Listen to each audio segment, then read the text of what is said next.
Hermanos, Dios los bendiga a todos en el nombre del Señor Jesucristo.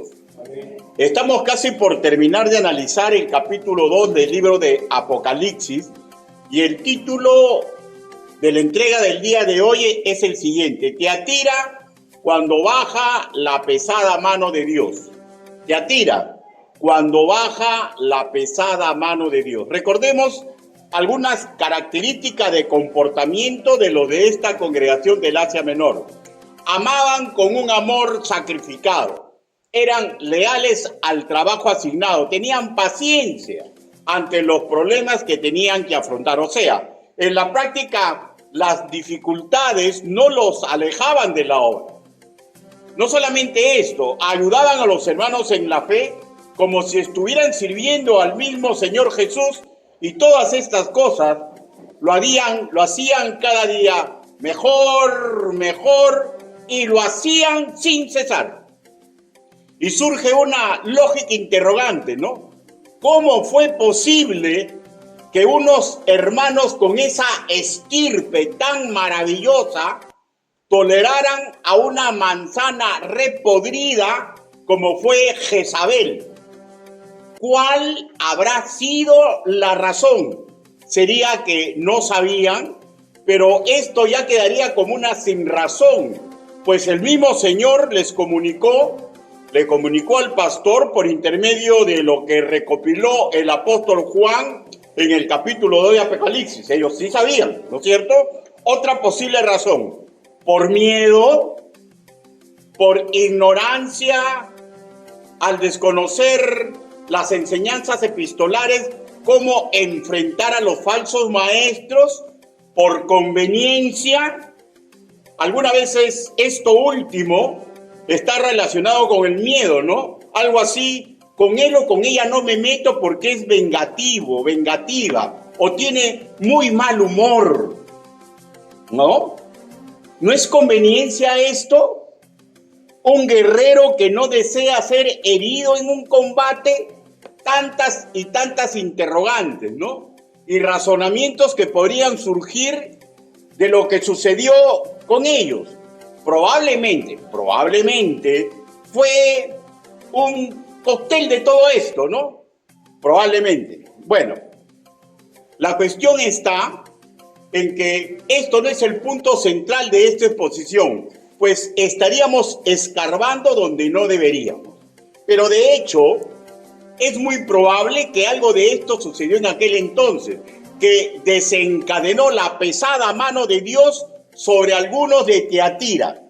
Las ideas expresadas nos deberían llevar a la siguiente meditación de lo que ocurre con nosotros cuando en nuestro hoy surge una situación inmoral o necia o impía al interior de nuestra congregación, que a luz de las Escrituras reconocemos como una crisis que debería ser resuelta y no lo hacemos, o lo solucionamos a la criolla. Pues escúcheme por favor, ¿ya? Las crisis surgen en la vida cotidiana y hay dos formas de reaccionar. Una es esconder el rostro, una especie de inercia y un pensamiento medio raro para un creyente. Dejar como que la vida misma resuelva ese entuerto, ¿no? Hay muchos que dicen, ya se va a resolver. Hermano, pero si es algo problemático en la iglesia, algo pecaminoso, algo difícil de tratar, esto no es así, ¿ya? Porque cuando una iglesia reacciona así, o un hermano, ¿sabe lo que está buscando? Que baje la pesada mano de Dios. Porque Dios nunca ha dejado de tener el control en una iglesia. La otra forma es involucrarnos en una posible solución a dicha crisis. Y para esto tenemos que aprender a resolver situaciones problemáticas. Ese es uno de los motivos por los cuales se nos educa en una iglesia local de sana doctrina. Repito, en nuestro hoy sería sumamente saludable que nos planteemos cada uno este interrogante: ¿por qué fallamos en nuestra reacción cuando nos enteramos de algo verdaderamente problemático, o malo, o negativo, o pecaminoso, o necio, que el Señor permite que nos enteremos, de esto va a tratar la vigilia, ¿ya? De esto va a tratar la vigilia. Pero no voy a salirme ahorita del contexto. ¿Será por miedo? ¿Será por miedo? El Señor nos dice que no nos ha dado espíritu de cobardía, sino de poder, de amor y de dominio propio. Según de Timoteo, capítulo 1, versículo 7.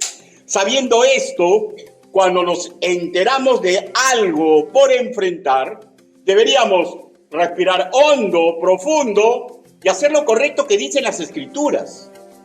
Ahora, en mi experiencia de vida, he hallado la siguiente realidad. Cuando me alejo de intimar con el Señor, como que se rebaja mi valentía y mi entereza para enfrentar una crisis con el modelo bíblico. Repito, o habrá sido ignorancia a los métodos sabios para vencer la dificultad. En nuestro manual escritural se escribe así: guárdalos y ponlos en obra, porque esta es vuestra sabiduría y vuestra inteligencia en ojo de los pueblos, los cuales oirán sobre estos estatutos y dirán: ciertamente, pueblo sabio y entendido, gente grande es esta. Deuteronomio capítulo 4, versículo 6. No usar los métodos escriturales, ¿saben? Emparenta con, no solamente con ignorancia, ¿no? Porque puede hacer que sí sepan. Y si no saben, ¿por qué no saben? ¿Por indolencia? ¿Por negligencia? Y por último, nuestro hoy, cuando algo de esto sucede, una crisis, es que ¿acaso no hay con quién consultar? En mi experiencia de vida he hallado que siempre hay alguien, sea varón, sea mujer, que tratando correctamente la palabra de verdad, nos puede dar luces de lo que tenemos que hacer.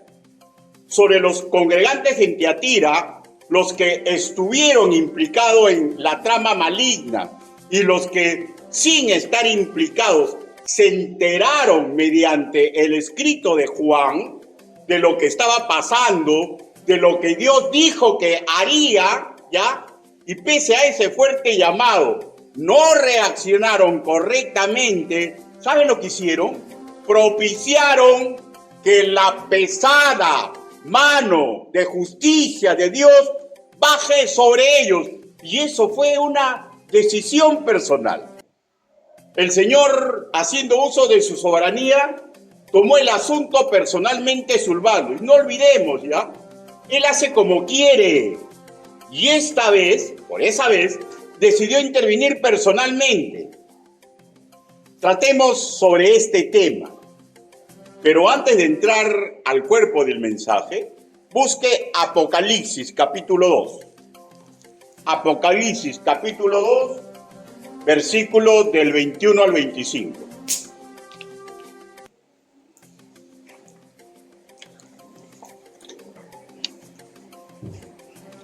¿Lo tenemos? Con excepción de los que están delicados de salud, rogaría que el resto se ponga de pie. Apocalipsis capítulo 2, versículo del 21 al 25. Dice la palabra del Señor: y le he dado tiempo para que se arrepienta, pero no quiere arrepentirse de su fornicación. He aquí, yo la arrojo en cama y en gran tribulación a los que con ella adulteran, si no se arrepienten de las obras de ella.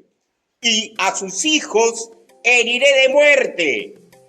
Y todas las iglesias sabrán que yo soy el que escudriña la mente y el corazón, y os daré a cada uno según vuestras obras. Pero a vosotros y a los demás que están en Tiatira, a cuantos no tienen esta doctrina y no han conocido lo que ellos llaman las profundidades de Satanás, yo os digo, no os impondré otra carga, pero la que tenéis, retenerlo hasta que yo venga.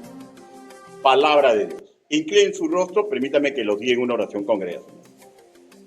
Bendito Padre Celestial, los que hoy están aquí reunidos y los que escucharán este mensaje después, todos deben comprender a cabalidad que no existe hombre digno de predicar ni enseñar su evangelio.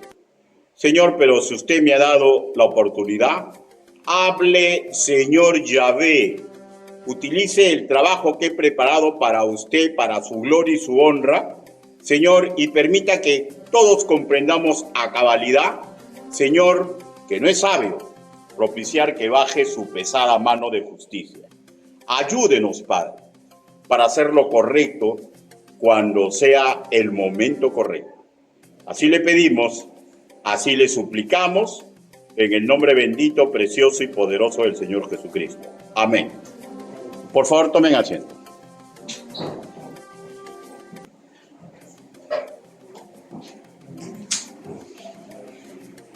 Por una cuestión de tiempo, hoy solamente vamos a ver los 3 primeros versículos, pero antes de analizar sobre la pesada mano de Dios, recordemos cómo se presentó Jesucristo a los de Tiatira y por extensión a toda la iglesia en general de todos los tiempos y en cualquier latitud geográfica, ¿ya? Vayamos al versículo 18. Así se presenta el Señor a Tiatira y escribe al ángel de la iglesia en Tiatira, el Hijo de Dios. De hecho, ya sabemos que está hablando Jesucristo. El que tiene ojos como llama de fuego y pies semejantes al bronce bruñido, dice esto. Aquí notamos 2 expresiones muy significativas. Ojos como llama de fuego. Es un dicho muy claro para aquellos que tenían la cultura correcta, ¿ya? Ahora, ¿qué está diciendo? Que todo es auscultado por Dios. No hay secreto, idea, actitud, proyecto que es oculto a su omnisciencia. Él no solo sabía lo que estaba haciendo Jezabel y los que habían caído con ella, también sabía el por qué no reaccionaron a tiempo sus fieles siervos en Tiatira. Si este fue el caso, él sabía, porque eran siervos fieles, de su incapacidad para resolver el asunto. Y también sabía si era por buenas intenciones o sabía si era indolencia, si era negligencia. Él lo sabe todo. Asimismo, consideremos que sin importar esa terrible situación que se está viviendo al interior de Tiatira, ¿no? Que decían que visitaban las profundidades de Satanás, ¿verdad? Sin importar esto, había un grupo que seguía trabajando arduamente para Dios. Arduamente para Dios. Ahora veamos el segundo término. Pies como bronce bruñido. Aquí se hace referencia al holocausto del altar que fue de bronce y habla de la facultad de Jesucristo de ejercer disciplina a sus hijos espirituales que pecan y juicio contra cualquier ser humano. O sea, antes de decirle lo bueno y lo malo del quehacer que está ocurriendo en Tiatira, Él les está recordando, recuerde que yo siempre tengo que recordar. Su soberanía y omnisciencia es magnífica y Él ejerce juicio y disciplina en el tiempo y forma que Él estime conveniente. No estemos ocultando las cosas, porque lo único que propiciamos que baje la pesada mano de Dios. Asimismo, hermanos míos, si los puros de corazón en Tiatira no podían solucionar esto, Él sí podía, agregaré. ¿Alguien cree que el Señor se ha olvidado de su iglesia? Hermano, si alguien piensa así, es una pésima conclusión, ¿ah? Y si alguien cree que puede evadir al regente de todo lo creado, desde ahora, si alguien está con esa idea, por algo que ha cometido, desde ahora pronuncia un ay lastimero, ¿ya? ¿Y saben por qué? Porque caer en juicio y disciplina directa en manos de Dios no es nada sencillo, no es nada placentero. Su mano de justicia es sumamente pesada. Con respecto a este último, aprendamos por las buenas, hermanos míos. Aprendamos por las buenas que el Hacedor suele poner límites a impíos y a creyentes, ¿ya? Los impíos no creen nada de esto, pues ellos juran, no hay Dios. Pero que un creyente se comporte como un impío, hermano, es sumamente peligroso, ¿ya? Incluso a quien así se comporte, le puede llegar la fatalidad. Proverbios, capítulo 1, versículo del 22 al 32. Proverbios.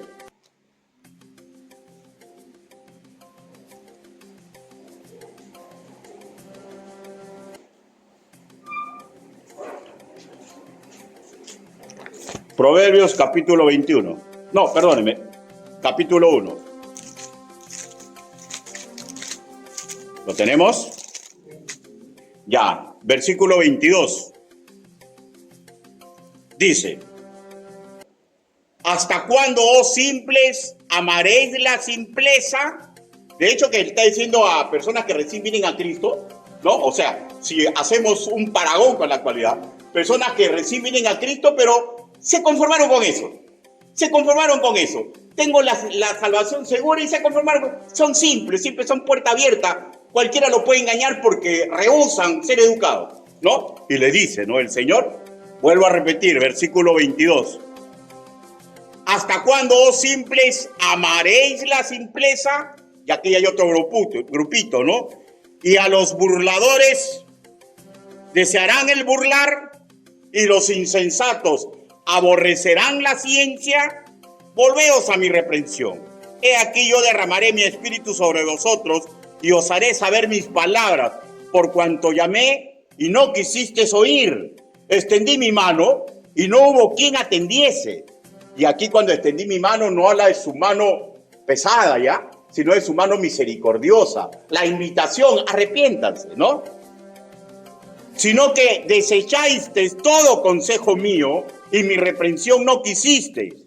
También yo me reiré en vuestra calamidad y me burlaré cuando os viniere lo que teméis. Cuando viniere como una destrucción lo que teméis y vuestra calamidad llegare como un torbellino. Cuando sobre vosotros viniere tribulación y angustia, entonces me llamarán y no responderé. Me buscarán de mañana y no me hallarán. ¿Qué implica? Que Dios pone un límite. No va a ser siempre una nueva oportunidad. No es un Dios buenito. Seguimos. Por cuanto aborrecieron la sabiduría y no escogieron el temor de Jehová, ni quisieron mi consejo y menospreciaron toda reprensión mía, comerán del fruto de su camino y serán hastiados de sus propios consejos. Porque el desvío de los ignorantes los matará, y la prosperidad de los necios los echará a perder. Hermanos, eso es la Escritura. A veces algunos teólogos confunden la época de la gracia y mediante sus prédicas, enseñanzas y las ideas que propagan, hacen que esta hermosa época se vuelva de desgracia. Dios lo que hizo en el ayer, tranquilamente lo puede hacer en el hoy. Recordemos el pecado que manchaba la reputación de Tiatira, en que estuvo envuelta la astuta y pervertidora Jezabel, pero también pudo haber sido un hombre, ¿no? Porque no hay exclusividad de sexo para aquella persona que quiere hacer perversiones, ¿no es cierto? También estaban implicados en esta trama verdaderos hijos de Dios. Vayamos, Apocalipsis capítulo 2, versículo 20. En la segunda parte dice que se dice profetiza, enseña y seduzca a mis siervos a fornicar y a comer cosas sacrificadas a los ídolos. Lo que leemos como mis siervos es Emous Doulos, cuya traducción literal es esclavos por voluntad propia. Implica, ¿ya?, que son nacidos de nuevo. Y hay un tercer grupo del que hablaremos después. Centrémonos en el grupo que nos identifica, los siervos del Altísimo. Hermanos, es bueno recordar simplemente con lo temporal de la vida cómo se comporta el Padre Celestial.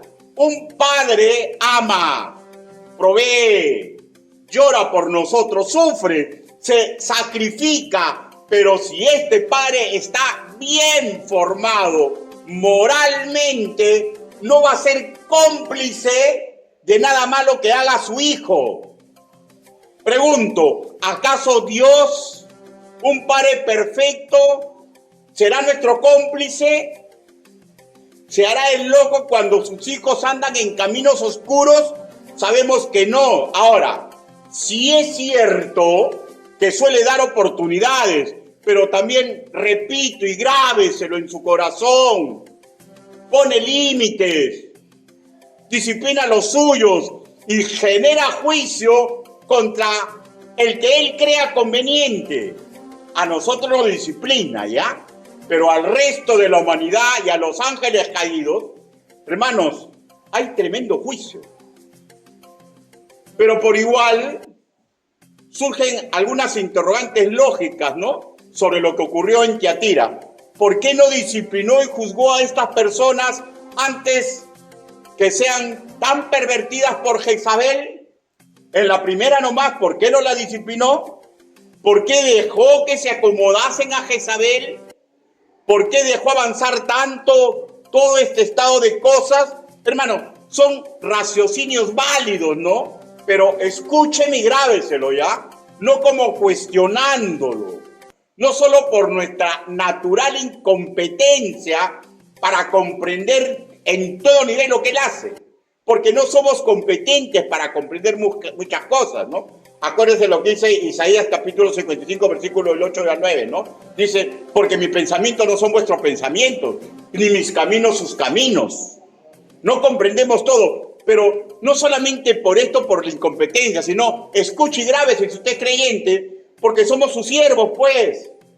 Como un siervo va a estar intentando catalogar lo que hace el amo, pero intentemos apreciar lo que hizo en Tiatira con Jezabel, porque de hecho, ¿no, hermanos míos?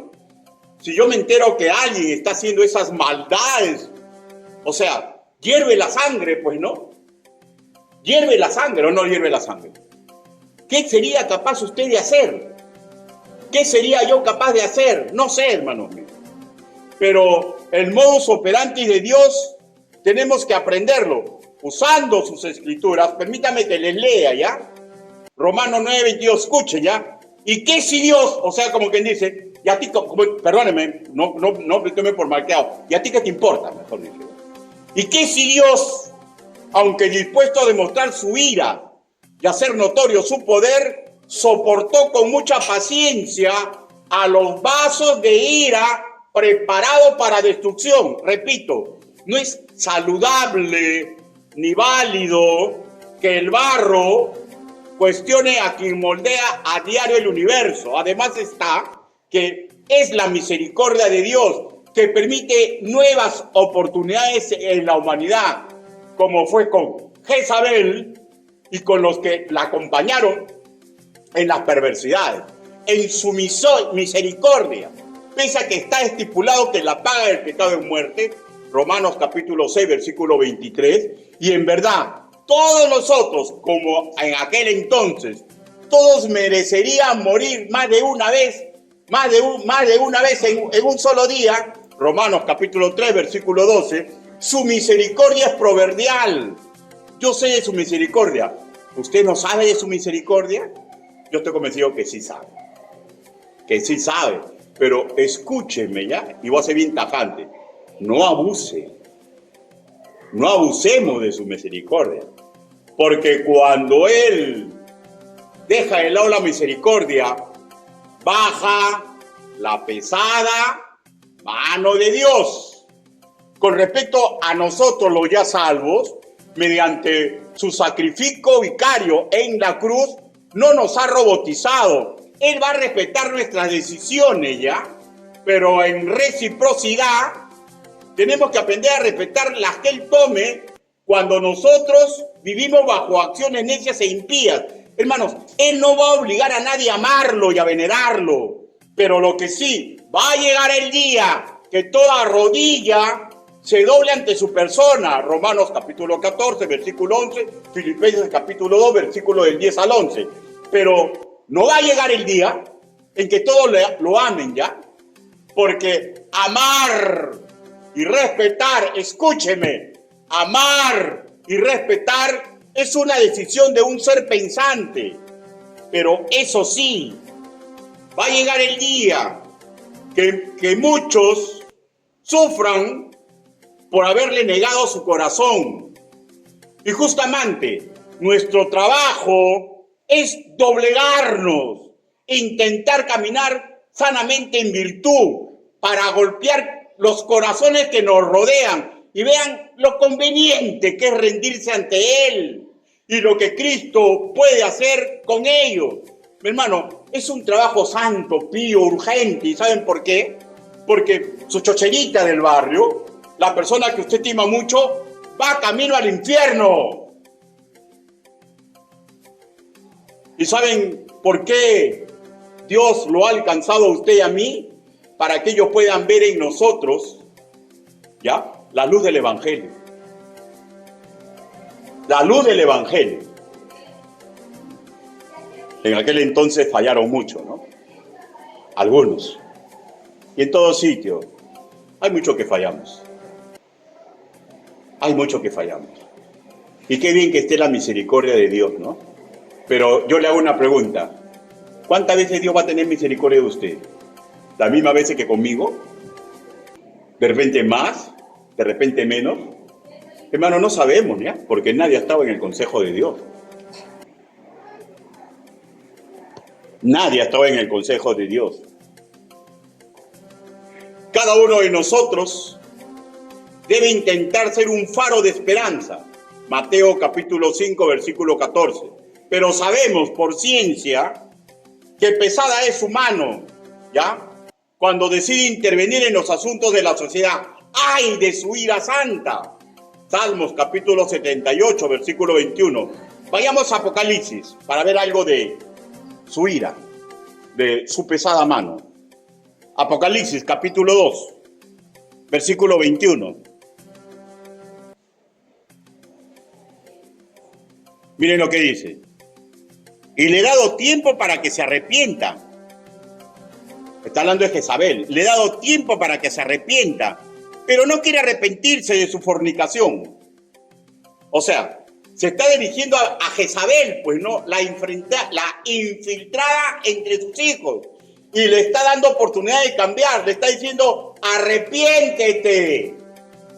¿No es acaso una insuperable misericordia pedirle rendición, arrepentimiento, antes de ejercer su pesada mano con quien está empujando a los demás a hacer atrocidades?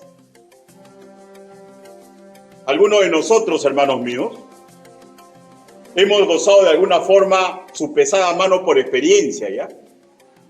Y un maestro creyente siempre tiene que intentar que para la grey o el grupo humano que ha puesto a su cargo, que aprendan por ciencia y no por experiencia. Por eso tenemos que esforzar, no solamente ser buen ejemplo, sino en explicar correctamente la palabra del Señor. Porque yo no quiero, hermano, que nadie que eduque ya aprenda de la mano de Dios por experiencia. Deseo que aprendan por ciencia. Vayamos a Apocalipsis capítulo 2, versículo 21, en su segunda parte. Dice: y a los que con ella adulteran, si no se arrepienten de las obras de ella. De hecho, que ella decide no hacerlo, ¿no, hermanos míos? Ella decide no hacerlo. Y hace uso de su derecho a elegir y punto. Ahora estamos regresando al sector con que nos identificamos. Recordemos que Dios no va a dejar sin corrección a sus hijos que se coludan con el mal. Hebreos capítulo 12, versículos del 6 al 7. No tiene favoritos, ni es encubridor de nadie. A cada uno paga de acuerdo a sus obras. Que en qué momento lo hace, repito, eso pasa por su entera voluntad y soberanía. Pues Él no le pide consejo a nadie, ni nadie puede decir hoy día va a pasar su mano fuerte de Dios, porque nadie ha entrado nunca al consejo de Dios. Isaías capítulo 40, versículo del 13 a 14. Pero vamos a ver un caso, ¿ya? En el cual mató a 2 de sus hijos. ¿Ya? Hechos capítulo 5.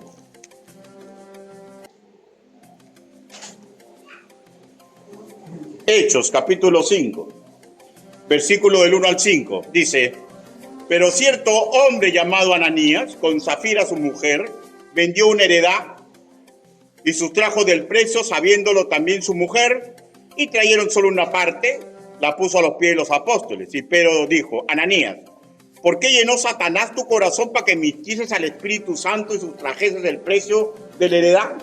Reteniéndola, ¿no te quedaba a ti? Y vendida, ¿no estaba en tu poder? ¿Por qué pusiste esto en tu corazón? No has metido a los hombres, sino a Dios. Al oír Ananías estas palabras, cayó y expiró, y vino un gran temor sobre todos los que lo oyeron. Ahora veamos de su esposa, su cómplice, ¿no? 5, versículos 7 al 10, dice: pasado un lapso como de 3 horas, sucedió que entró su mujer, no sabiendo lo que había acontecido. Entonces Pedro le dijo: dime, ¿vendiste en tanto la heredad? Y ella dijo: sí, en tanto. Mintió, pues, ¿no?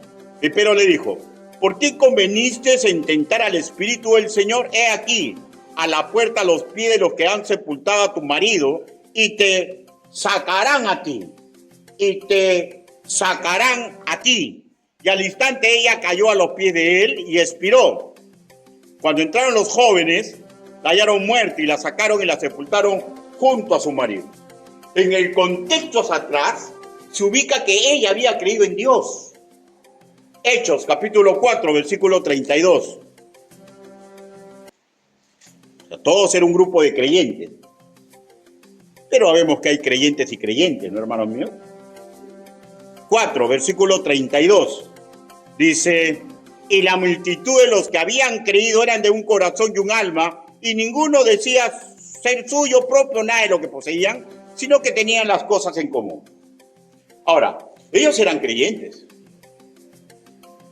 pero más o menos creyentes palangana, más o menos, algo así.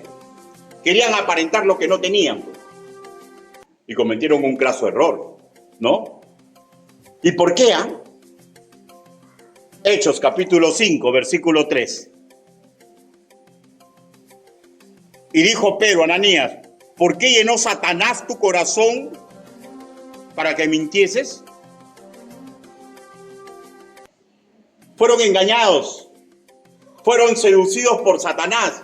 Supongo, solo supongo, que no fue la primera vez que se constituían como mal ejemplo, ¿no?, para el pueblo santo. Pero hay creyentes que son así, pues piensan que son favoritos, que están escuchando un mensaje y están que se ríen, y no pasa nada, nunca se va a enterar. Hermano, usted no que yo me entere. La cuestión es que Dios sabe. Y usted no sabe cuántas veces le da oportunidad. Yo no sé, hermano mío. Por eso su misericordia, ¿sabe cómo se aspira su misericordia? Mientras esté vivo. Mientras esté vivo hay que arrepentirse. No podemos estar jugando a la iglesia. No podemos estar jugando a la iglesia. Porque son cosas santas. Son cosas santas. Pasa por su entera voluntad. Fueron engañados. Y de hecho, no fue la primera vez. O sea, ya eran un mal ejemplo. Y Dios decidió cortarles el hilo de su vida. Bíblicamente, se explica el motivo claro. Versículo 5. Hechos. Se me fue. Un momentito, por favor.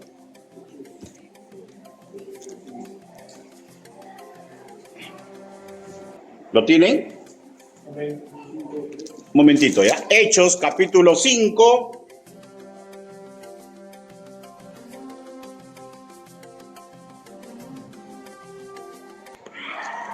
Versículo 5 en su segunda parte. Dice: y vino un gran temor sobre todos los que oyeron. Ahora, veamos en el versículo 11.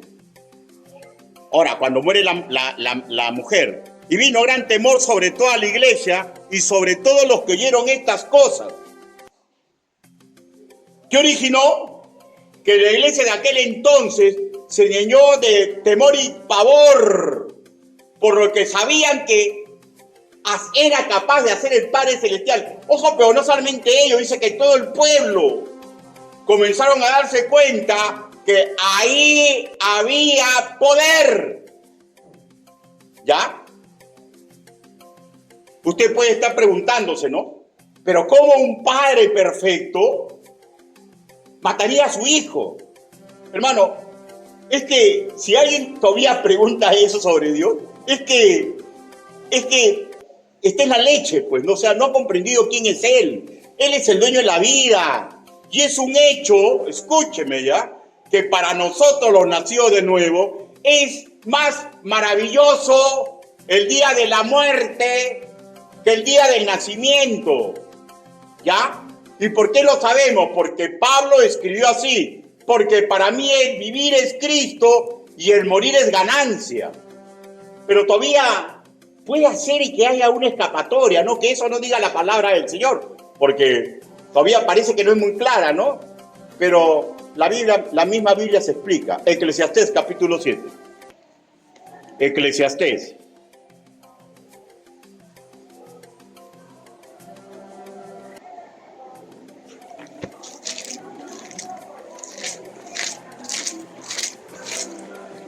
Capítulo 7. Versículo primero, en su segunda parte. Dice así: y mejor es el día de la muerte que el día del nacimiento. Y mejor el día de la muerte que el día del nacimiento.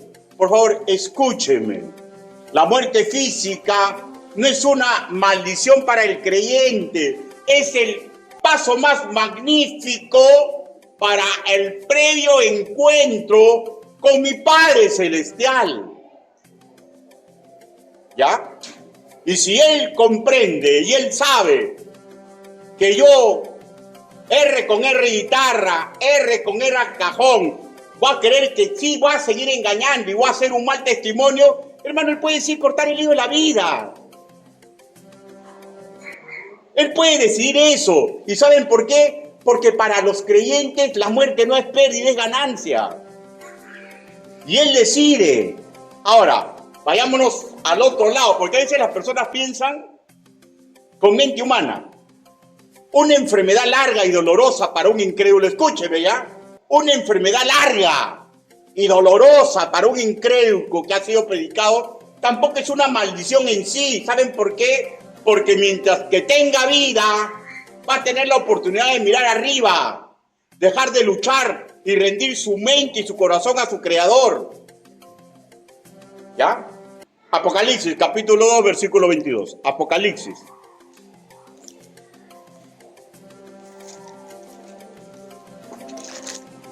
Tenemos que procurar que las personas que no han escuchado el mensaje de la salvación lo escuchen, aunque sea una sola vez, para que puedan confrontarse, hermanos míos. Apocalipsis, capítulo 2, versículo 22.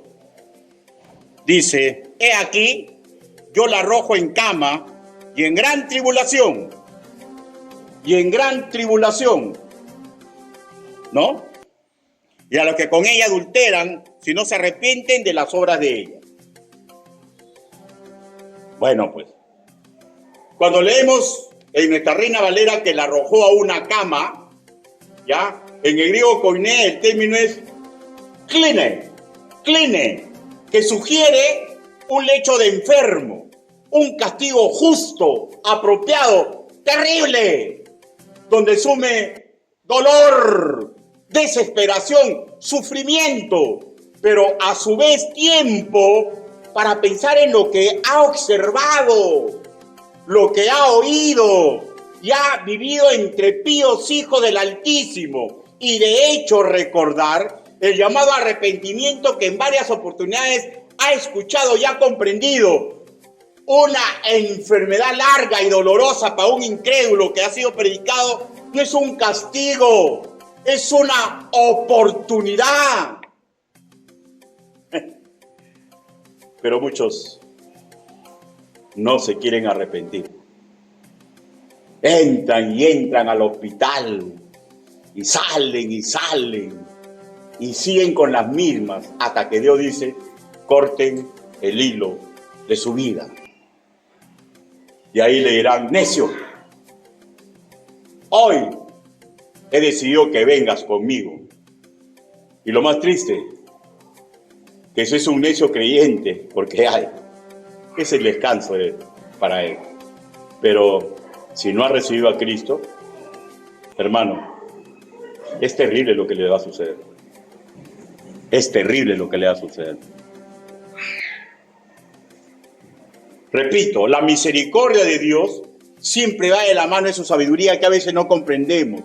Aunque el castigo que sufrió Jezabel fue terrible, pero debemos reconocer que estando en lecho de enferma, como todos los que estaban postrados, tuvieron tiempo de recomer el camino del arrepentimiento, porque han escuchado lo que él le dice, dice, y todos con ella, a ver si se arrepiente, a ver si se arrepiente. Es casi seguro que esto no se dio ya, porque las escrituras callan al respecto, pero sí tuvieron la oportunidad, como lo tuvo Caín, ¿no? Con el sello, ¿no?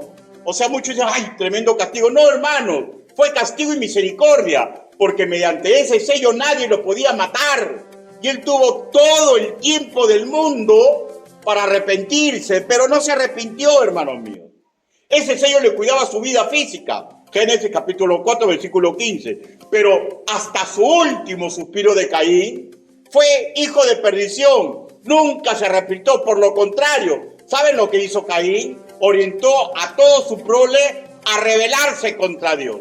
Génesis capítulo 4, del 17 a 24. Es que nadie obliga a que ame.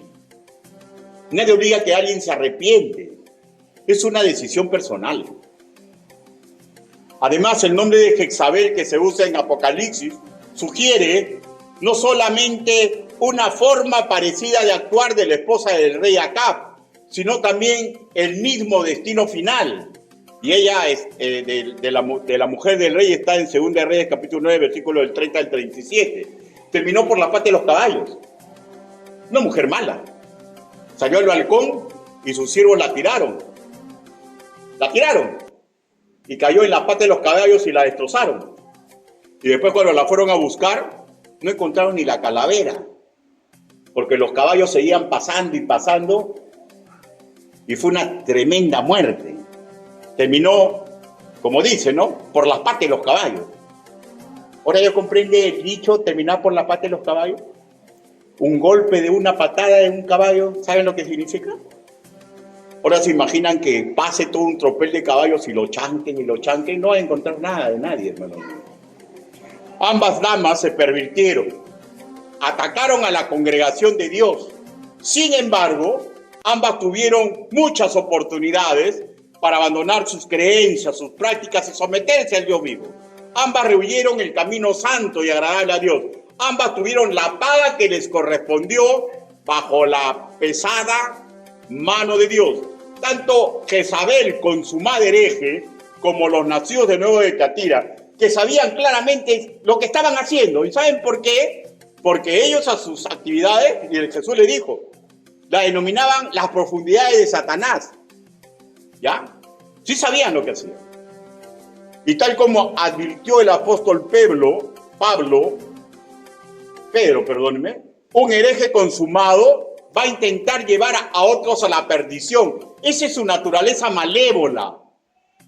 Segunda de Pedro, capítulo 2, versículo 2 dice así: y muchos seguirán sus disoluciones, por causa de los cuales el camino de la verdad será blasfemado. ¿Saben lo que está en juego, hermanos míos, cuando usted y cuando, por ejemplo, mi persona o cualquier creyente cree que nadie ve, cree que no pasa nada y está pecando? ¿Sabe lo que está haciendo? Está haciendo que maldigan el camino de Jesucristo. Porque con una persona a la cual yo estafo, una persona con la cual yo me acuesto, una persona que le doy falsas promesas, ¿qué va a decir de Jesucristo? Es que no comprendemos. Es que es tan pura la cerviz de nosotros los creyentes, que no comprendemos que en juego esté el camino del Señor Jesucristo, su honor, la salvación de esa persona. Es que no comprendemos, es que por un momento de placer o por una debilidad, por agarrar un dinero o cualquier cosa, dejamos que el santo nombre de Jesucristo, el que entrega salvación, para esa persona dicen todo es mentira. todo es mentira. Pero ¿cómo sabes? Porque fulanito de tal o fulanita de tal me hizo esto. Es que así dilapidamos el santo nombre de aquel que murió en la cruz por nosotros. Tenemos que tener cuidado. Porque si hacemos, si la seguimos, Dios puede bajar en cualquier momento su pesada mano, hermano. Y si usted es creyente y yo soy creyente, no me voy a ir al infierno. Pero el hilo de mi vida va a ser cortado. Ella tuvo su oportunidad y la perdió. Los mismos aquellos que reconoce como sus siervos, porque siguieron el camino de la solución. Y usted dirá, ¿cuál es el camino de la solución? No desean arrepentirse, porque están contentos ya en lo que están haciendo y se creen los vivos de la película, la vida de la película. Creen que no pasa nada. Claro, si no es creyente puede hacer que no, como puede hacer que sí. ¿Se acuerdan de Sansón? ¿No? Hombre fuerte, profeta, ¿no? Nazareno, el orgullo sano del pueblo de Israel, pero jugó con fuego, ¿no? Se acostó con una, se acostó con otra, y bueno, pues yo soy el profeta, soy el hombre fuerte, yo soy el engreído de Jehová. Ciego, esclavo, hasta el último día de su vida. Pero ¿saben qué? Este no fue como Caín, pues, ¿no? Este al final levantó su mano al cielo y le dijo, perdóname, Padre.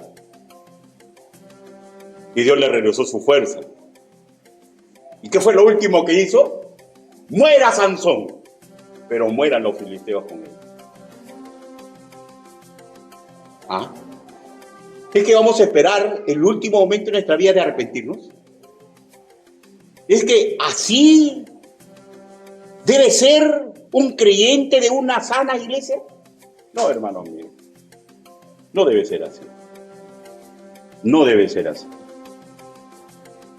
El apóstol Juan nombró un tercer grupo, porque hay gente que es muy inteligente. Por eso que yo no recibo a Cristo. Yo sigo haciendo la mía. No pasa nada, yo no soy hijo de Dios. A los hijos de Dios. No, hermano mío. Él nunca perdió soberanía, ¿ya?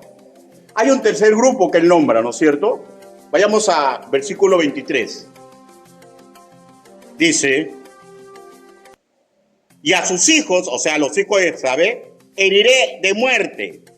Heriré de muerte. Ahora, estos hijos también notaron la pesada mano de Dios. Ahora, quiero aclarar ya, si fueron sus hijos carnales, no fue por heredar su ADN ya, porque Dios no castiga la maldad del padre en el hijo ni la maldad del hijo en el padre. No fue por heredar su ADN, sino por seguir las disoluciones, imitando la maldad de su madre, hasta su último aliento, porque también fueron llamados al arrepentimiento. Pero también hay posibilidad de que fueran incrédulos, que congregaban en esa iglesia, y vieron que era vacilón esa doctrina, y bueno, pues siguieron, ¿no? Y el sentido común, y lo escuchaban en los mensajes. No, sí, el sentido común lo tenían, ahí está, se dan cuenta, pero también siguieron. Y bueno, pues, Dios también les quitó la vida, y ahí sí es bravo, porque fueron de frente al infierno. Tanto ella como todo ser humano que en vida deseche el llamado de salvación y arrepentimiento, cuando sea el juicio final, no podrá decir que Dios no le dio infinidad de oportunidades para arrepentirse del mal camino. Nadie va a poder decir eso, hermanos míos, nadie, ¿ya? La cuestión está en que esto siempre es una decisión personal. Bajo el tenor de imitar a nuestro amo y Señor, un pastor y su congregación debe actuar usando misericordia que a diario el Altísimo le da. Por lo cual, hermanos míos, no se expulsa a nadie de buenas a primeras. Si uno detecta aquel o aquella que no es acorde con nosotros, pero que anda con nosotros, ¿ya? Y se nos damos cuenta que hay algo raro, hermano, puede ser que Dios la saque y se terminó. Porque Dios nunca perdió el control, ¿no? Pero si no, oramos por ellos. Les hablamos, les predicamos, les aconsejamos, le damos amor, le damos ejemplo. Pero cuando es claro que no se quiere arrepentir, que no es una decisión válida en su vida, y nos damos cuenta que está intentando complicar a otros en el pecado, hermano, la expulsión es el único camino viable, ¿ya? Porque si no, hay para el pastor, ¿ya? Porque Dios ha levantado pastores para cuidar a la grey. Y no vaya a ser que por un mal comprendido amor misericordioso, algunos de su congregación tropiecen y caigan en la pesada mano de Dios. Del grupo que sufrió la mano de Dios, con lástima voy a decir que hubo un grupo de siervos del Altísimo, que faltaron a su misión y olvidaron que el Señor tenía y tiene ojos de llama de fuego y pies como bronce bruñido, y se los hizo recordar. Y le ocurrió como a Zafira y Ananías, lo llamó a su presencia, les cortó el hilo de su vida. Todo creyente, hermanos míos, de acuerdo al lugar que ocupa en el rebaño de Cristo, tiene un trabajo, personas a las cuales cuidar, a las cuales darle ejemplo, ser luz a los que van como ovejas sin pastor. Ahora hablemos de los que no son de la congregación. Y eso está en Ezequiel capítulo 34, versículo 5, Mateo capítulo 9, versículo 36 y innumerables versículos. No nos arriesguemos por motivo X, que el Señor pueda decir, ¿ya? Jacinto, hasta aquí nomás, ven al regazo de tu Señor, y le corte el hilo de su vida. Nuestro Dios, hermanos míos, no es un Dios buenito. No, no lo es. Es un ser 3 veces santo, que pone límites al ser humano, al creyente y al incrédulo. Y surge una interrogante lógica, ¿no? ¿Cuál es el mensaje que recibieron? Versículo 23, su segunda parte. Dice: y todas las iglesias sabrán que yo soy el que escudriña la mente y el corazón, y os daré a cada uno según vuestras obras. Hermanos, todos se dieron cuenta que no hay nada oculto para Dios, creyentes y incrédulos, ¿ya? Y tenieron temor y temblor. Temor y temblor. Hermanos míos, se dieron cuenta que Cristo vive, que sigue gobernando a la iglesia y que a nadie le va a pedir consejo cuando Él decida bajar su pesada mano. Conclusiones. Punto número 1. Tengamos respeto reverente a Dios.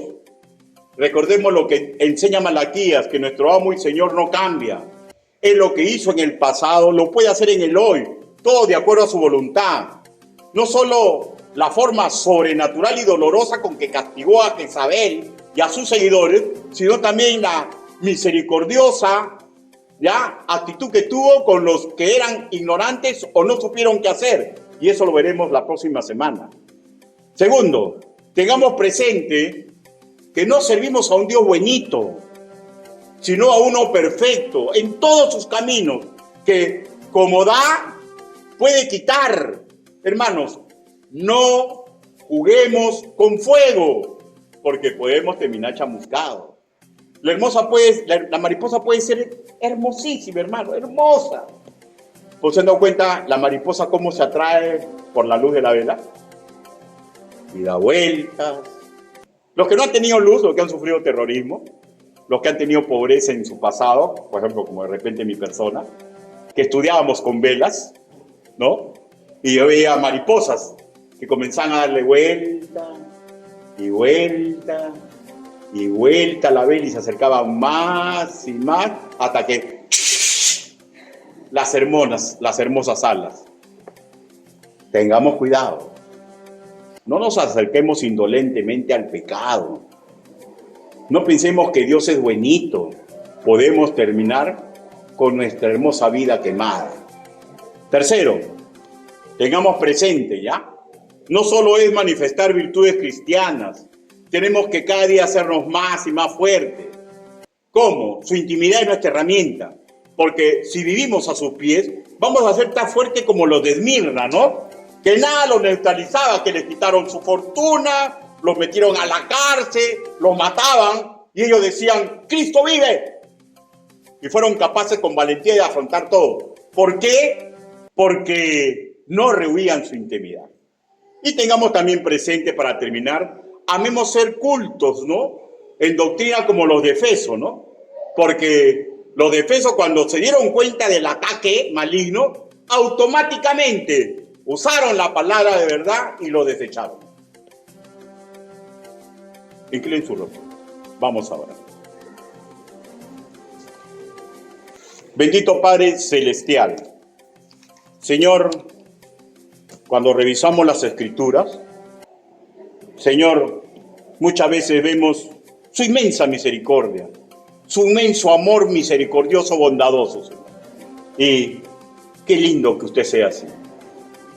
Y a veces revisamos sus Escrituras, Señor, y vemos su pesada mano, su justicia, su ira, Señor, y eso nos hace, Señor, que seamos advertidos, que usted nos ha puesto en la iglesia, Señor, para respetar su honor, su gloria, su honra, para que comprendamos cuál es la trama de nuestra vida. Ayúdenos, papito lindo, para que cuando estemos tercos, Señor, aprendamos a someternos a usted. Ayúdenos, papito lindo, porque el mal es muy astuto y nos va a intentar llevarnos a sus lados. Ayúdenos, Padre. Ayúdenos a ser sabios para aprender a detectar cuando hay personas que tienen que ser confrontadas con la palabra. Ayúdenos, Señor. Así le pedimos, Señor. Así le suplicamos. En el precioso y bendito nombre del Señor Jesucristo. Señor, pero puede hacer que hoy día alguien quiera entregarle su vida a usted, Señor. Y esa es la pregunta. ¿Alguien desea entregarle su vida a Cristo? ¿Alguien que aún no ha recibido aún su bendita y perfecta salvación? Si usted está sintiendo el deseo de levantar su mano, hermano, pues una de dos. Usted es creyente y está en un mal camino y ahorita le está entrando el temor que el Señor le está poniendo. Y si tú no eres creyente, el Espíritu Santo le está hablando para que levante su mano. ¿Alguien desea recibir a Cristo como su Señor y Salvador personal? Hágame una señal y levante su mano. Voy a hacer otra invitación. Si usted tiene algún tema para conversar, estoy a su disposición después de este culto. Oremos. Bendito Padre Celestial, su palabra ha sido predicada. Ayúdenos, Padre Santo, porque tarde o temprano van a llegar, Señor, a una congregación, hombres y mujeres, Señor, que van a intentar llevarnos a disoluciones, Señor. Ayúdenos, Señor, para que sepamos enfrentarnos. Ayúdenos, Señor, para que sepamos hacer las cosas correctamente. Ayúdenos, Señor. Así le pedimos, así le suplicamos, en el nombre bendito, precioso y poderoso del Señor Jesucristo. Amén. Hermanos, Dios los bendiga.